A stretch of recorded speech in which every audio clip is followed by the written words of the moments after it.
Good day mga ka-farmers, no? Andito tayo ngayon sa ating munting garden para share po sa inyo ang ating atsal na tinanim. Disclaimer lang po mga ka-farmers, no? Ito po ay experience ko lang at isa po ako sa baguhan lang po nga nagtatanim.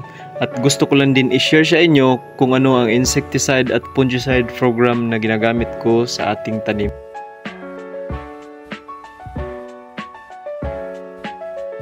Yan po mga ka-farmers, ito na po yung bunga ng ating tanim. Ang ganda tingnan. Napakarami po. Ka-farmers, no, bilangin natin po yung bunga. So, sa mapipitas ngayong araw, ito po yun. 1, 2, 3, 4,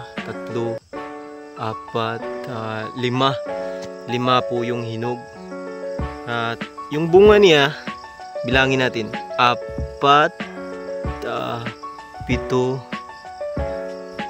10 po sa yung isang puno. Pang siyam tong maliit. Pero isang second fruiting na puto niya.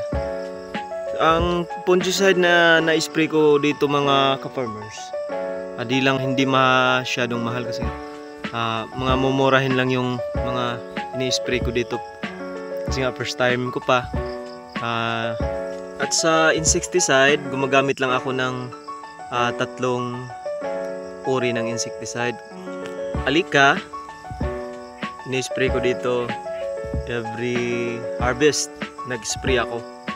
At meron din Telluride, yung abamectin yung active ingredients niya para sa pangungulot. Pero di natin maiiwasan kumulot talaga yung mga pananim natin kasi nga sa panahon yung biglang init na 1 week na init, nakakasira din yan.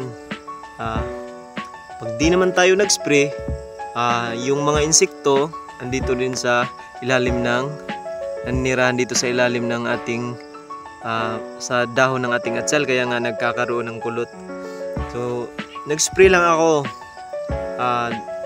twice a week pag meron ng kulot. Hindi rin masyadong matapang kasi nga nakakasunog din pag masyadong matapang yung ating na-spray na insecticide. Basta nag-maintain lang tayo para sa prevention ng ating tanim. Kaya ito po yun guys.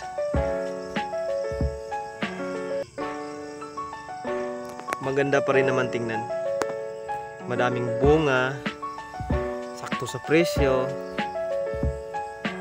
Yan po mga ka-farmers, sa mga nagtatanong po kung anong sikreto ko sa fruit fly, hindi na po yun sikreto kasi nga marami po ang nakakaalam kung paano puksain yung fruit fly. So ang ginagamit ko nga po pala dito mga ka-farmers ay yung alika na insecticide. Ang active ingredients nga pala nun ay lambda cylanotrin. Correct me if I'm wrong. Pero yan po ang ginagamit ko para sa pangpuksa sa fruit fly na tumutusok dito sa bunga ng ating atsal. Kaya nga nagkakaroon ng mga uod sa ilalim. Yan po guys. Lambda po, yung lambda cylanotrin po yung active ingredients. Pwede po yan sa mga fruit flies guys. So at marami po silang napapatay ng mga insekto tulad ng white flies, aphids, at marami pa. Kaya nga nagkakaroon tayo ng mga good nga bunga at hindi nasisira ng mga insekto kasi nga meron tayong ini-spray na makakaroon tayo ng harvest at hindi maraming reject. Meron din akong insecticide na tinitira dito, yung lanit. Pag sinasabay ko yung lanit sa foliar kasi nga nagkakaroon nag-i-spray ako ng foliar dito, yung calcium boron at saka super harvest. Yung super harvest na-spray ko yun para sa dahon at saka bunga niya para lumaki. At yung calcium boron ganun din naman na kumakapit yung mga bulaklak nila na hindi malaglag. Yan po guys. At nagkakaroon din sila ng mga epektibong solusyon para maging maayos yung bunga na. Kakaroon sila ng maayos na balat yung bunga natin.